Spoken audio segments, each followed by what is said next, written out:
Itong patungkol kay BP Sara. Kasi meron dito. Ano ba ito?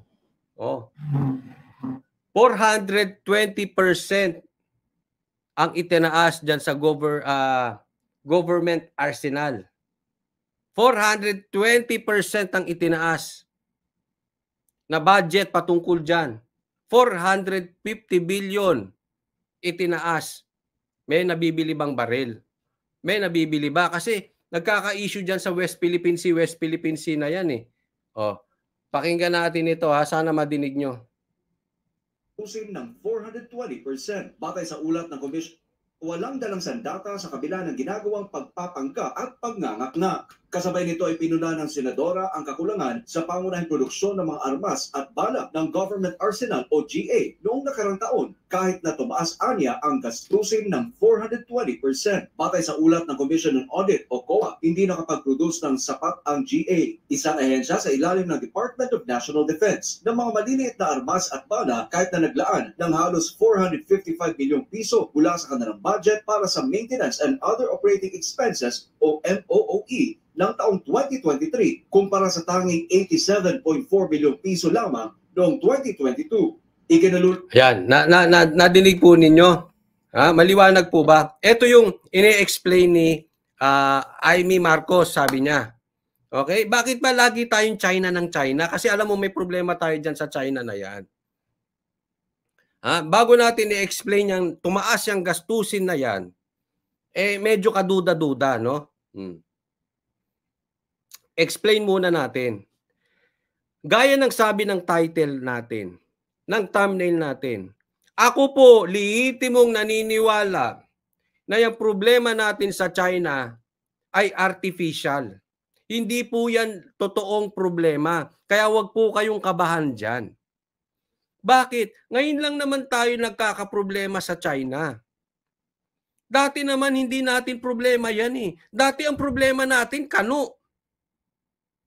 Sila ang laging nangingialam sa bansang Pilipinas.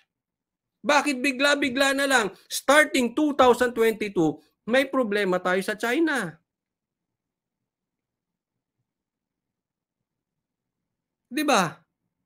Kaya ako naniniwala, in my opinion, bagamat ito'y aking opinion, this is my honest opinion. Hindi to dahil bias ako kay Sara or what. Pero ako naniniwala na pag-upo ni BP Sara, tapos ang problema natin sa China. As simple as that. Bakit? Una, hindi na nga natin dati problema yan.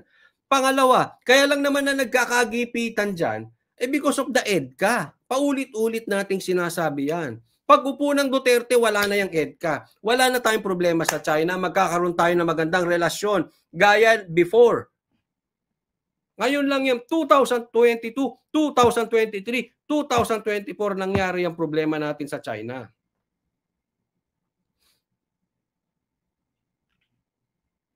Diba? Simple lang. Kaya ako tingin ko artificial yan. Dinidiin nila ng dinidiin. Habang gusto nilang idikit yung China sa Duterte. Hindi po. Kasi nga, inilalaban nila yan sa dumidikit na issue ngayon. Na alin? Yung drug test. Wala. Wala tayong aasahan dyan. At, tingnan nyo ha. Under sa GA daw, sinabi po ito ni Senator Marcos. Government arsenal na under sa DND, Department of National Defense, tumaas po ng 420% ang budget patungkol dyan. Pero walang nadadagdag na armas. So ano bang usapin nito? Ito bang China na ito ay ginagawa-gawa lang artificial? Parang hinahamon-hamon natin yung China, kinukulit-kulit natin dyan, kung ano-ano pa man, para tumaas ang budget. Hindi ako nagsabi niyan, si Senator Amy. Sa katunayan, 450 billion ang sabi ng COA ang itinaas sa budget na included sa MOA. Hindi mo pera yan. 450 billion. 420%. Ibig sabihin, 4 na beses tumaas ang budget. Wala daw bagong armas diyan sa government arsenal, sa GA na yan, na under sa DND. Naiintindihan nyo po. So usaping budget na naman ba to? Kaya nyo dinidikdik yung China na yan, may kasamang budget. Eh nagtatanong lang tayo ha. Kasi dapat pasinungalingan nyo itong sinabi ni Senator Amy. Nagtaasan ng budget pero walang naidagdag. So sabi dito, bakit kaya ang Vietnam, Thailand, China, etc. mababa ang presyo ng bigas at mababa ang inflation pero sa atin hindi? Oh, yun ang inaatupag nila. Tapos alam niyo gustong nilang gawin? Gusto nila magbigay ng komentaryo si BP Sara patungkol dyan sa China. Eh, loko-loko kayo. Kung yung mga vloggers, mauunawaan ko eh. Kasi siyempre, bayad yung mga yan para bakbakan si Sara. So nag-aantay sila na magkamali si Sara para may content. So yung mga vloggers na yan yun. Kaya dinidikit kay Sara yan. Maintindihan ko. Pero kung ikaw ay opisyal, aantayin mo magkomentaryo si Sara patungkol sa China. Tapos yung pala, nagkaroon kayo ng increase. Bakit hindi nyo tanungin yung DND? Totoo ba itong sinasabi ni Senator Amy na merong tumaas ang budget dyan sa DND? Eh sila ang nag-budget. Isipin mo, sila ang may dagdag na budget. Isipin nyo itong mabuti ha. Sila ang kumuha ng budget na dagdag. Si BP Sara ang magkokomentaryo. Dapat sila ang magbigay ng komentaryo. Totoo ba yung dagdag na budget na yan? Wala kayong nabili. Pinakokomentaryo si Sara. Eh tama yung ginawa ni Sara. Siguro sa isip-isip niya. Ako lang to ha. Hindi niya naman sinabi. In my opinion, sa isip-isip niya. Baka yun yung sinasabi ko. Artificial lang yan. Tingnan ninyo. Wait and see. Pag upo ko tapos ang problema sa China. Babanggitin ko to sa SMNI. Wala lang akong pagkakataon eh. Kasi madalas ko itong binabanggit dito sa live ko sa channel ko. Pero kailangan malaman to sa mainstream media. Kailangan isigaw ko to sa mainstream media. Na ano? Artificial lang yan? Wala talagang problema? Dalawa lang naman yan eh. Kasi pag tingnan nyo ha, pag nasolve to ni Sara sa 2028 or sooner than 2028, dalawa lang yan. Tama yung sinasabi ko na artificial yung problema or gunggong. Inutil. Ang humahawak ng problema na yan sa China. Bakit hindi nila nasolusyonan? Tapos masusolusyonan ni BP Sara. Tama ba? Kung sakali naman masolusyonan. But alam nyo po, kaya kung ako tatanungin, maganda kong i-push. Gusto ko talagang i-push, kaya lang ayaw ni Baste. Gusto ko talaga sa 2028, Sara at Baste. O Sara o Tatay Digong. Sigurado ko, yung problema sa China, tapos na yan. Pag yan dalawa na upo. Sigurado ko, yung problema natin sa rebelde, tapos na yan. Pag yan ang naupo. At sigurado ako, yung problema sa droga, tapos na yan. Pag dalawang Duterte ang napaupo. Kasi dati may ang daming kalaban, may mga hesitation. May kanya-kanyang bakbakan sa mga gilid. Kaya tayo nagkakaproblema. Hindi makagalaw ng husto si Tatay Digong, di ba? O sabi dito, ginawa lang dahilan ng China para mawala ang CF ni BP Inday Sara. Correct. Alam nyo, ito tatandaan ninyo, ha? Huwag nyo ilalagay sa isipan ninyo. In my honest opinion, at alam ko totoo ito. Bagamat ito yung opinion, alam ko totoo ito. Ang problema natin, wala sa dagat. Wala sa mga Chinese sa dagat. Yung mga Chinese, yung mga Korean na nasa loob na may hawak na armas. Yan ang delikado. Bibigyan ko kayo ng magandang halimbawa.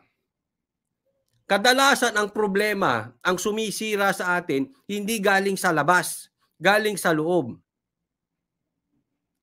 Isang lehitimong sitwasyon. Matanong ko kayo na sumagot, kaya ikaw pula, dilaw, DDS, etc. Sagutin nyo ako. Alam ko kaya nyo sagutin to. Sino ang sumira sa Uniteam? Sige, pakisagot. Sino ang sumira sa Uniteam? Kami ba? Na mga DDS? Na hindi naniniwalang may Uniteam in the first place?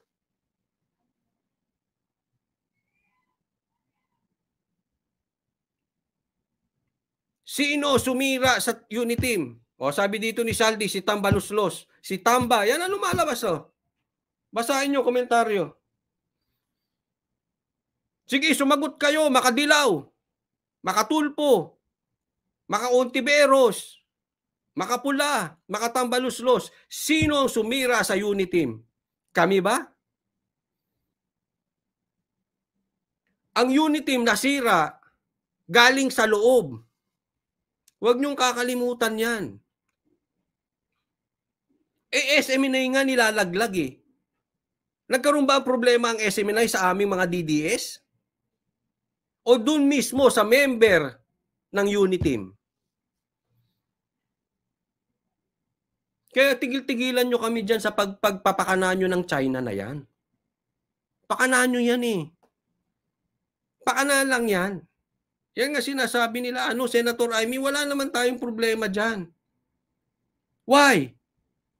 Ang totoong problema natin nasa loob.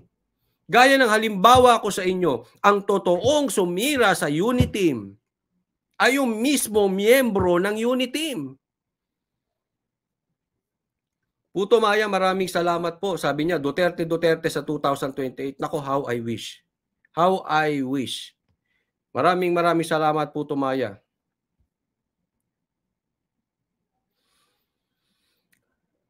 How I wish, totoo sinasabi mo. Kaya isipin ninyong mabuti. Ha? Huwag niyo pong kakalimutan. Kadalasan ang problema ng tao, ang problema ng asosasyon, ang problema ng bansa ay kadalasan nasa loob. Tested na po yan. History will tell us nasa loob ang problema. Ayan na, nasa pagbumuka nyo ang sumira sa Uniteam, member ng Uniteam. Minsan nga, kadalasan, sino sumisira sa tao? Sige, sabihin nyo sa akin. Halimbawa, ito isang problema ng tao. Addict. Kahit anong sabihin ninyo, tinukso ka ng kapitbahay mo, tinukso ka ng kaibigan mo, tinukso ka ng asawa mo, tinukso ka ng syota mo, hindi yun ang problema, hindi external. Ang problema talaga dyan, yung sarili mo, ba't ka nag-a-addict? In the first place, alam mo, hindi ka dapat bumabarkada sa addict. Kasi birds of the same feather flock together. O kayo humusga, tatay, addict, nanay, addict, anak, addict. Tumihiwalay ka na dyan pag ganyan ang problema. Anong sumisira sa tao? Galing ba sa external? Hindi. Galing sa loob. Bakit? Mali puso eh. Pag tama ang puso mo, hindi ka mag-addict. Niisipin mo yung anak mo. Ba't ka mag-addict? Paano mo susuportahan yung anak mo?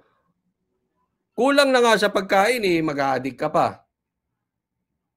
Oh. Ito pa, bigyan ko po kayo ng isa pang halimbawa.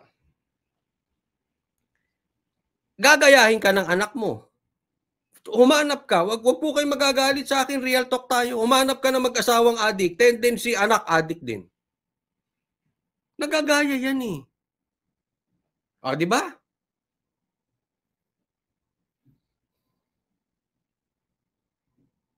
So, asan ang problema? Tapos, yung addict na yung magagalit sa gobyerno. Magagalit kay Duterte. Teka muna. Wala kay Duterte problema. Nasa sayo. Ba't ka addict? Tapos magagalit ka doon sa nagpapatupad ng drug test. Magagalit ka doon sa nagpapatupad ng drug war. In the first place, dapat kinoconsult mo sarili mo. Tama ba nag-addict ako? O, sabi dito, kayo na sumagot dito. Alan Calpito, oo kayo mga DDS ng amo mo. Sino pa ba? Ala ka naman kami, si Raulo. So, nasira ng DDS ang unit team? Sige nga. Ay, bobo to si Alan. Bobo ka. Paano DDS ang sumira sa unit team? Kaming mga DDS in the first place, yung tunay na DDS hindi yung DDS na nabudol. Yung tunay na DDS in the first place, alam namin walang unit team. Campaign pa lang, magkahiwalay na nga daw yung pula at green Ginamit lang ang green. O, di ba? Kampanya pa lang daw yan. Sabi dito, pansinin mo, si Tatay Diggs may pagbabago sa kanya, di na nakatungkod. Parang may pag-asa pa. Umanda sila sa pagbabalik ng Agila. Oy, correct. Alam nyo po, ilang beses ko pong nakitaan si Tatay Digong, malakas pa. Yes, physically, syempre, nakita sa kanyang paglalakad. Nakatungkod. Ngayon, sabi, hindi na daw nakatungkod. Hindi na lang din biglaan makatayo. No? Pero, ang utak ni Tatay Digong, sharp pa. Believe me. Nakita ko in flesh. Sharp. Magaling. Magaling pa rin. At tatandaan nyo, ang pagtakbo, hindi naman magbabasketball. Hindi naman basketball ang usapan. Yung pagtakbo, uutak ang kailangan dyan. At higit sa lahat, ang pinaka-importante sa lahat, yung influence at tapang. Kasi maraming mautak. Wala namang influence. Duwag naman. Duwag kalabanin ng droga, sayaw lang ng sayaw kung saan ang agos, duwag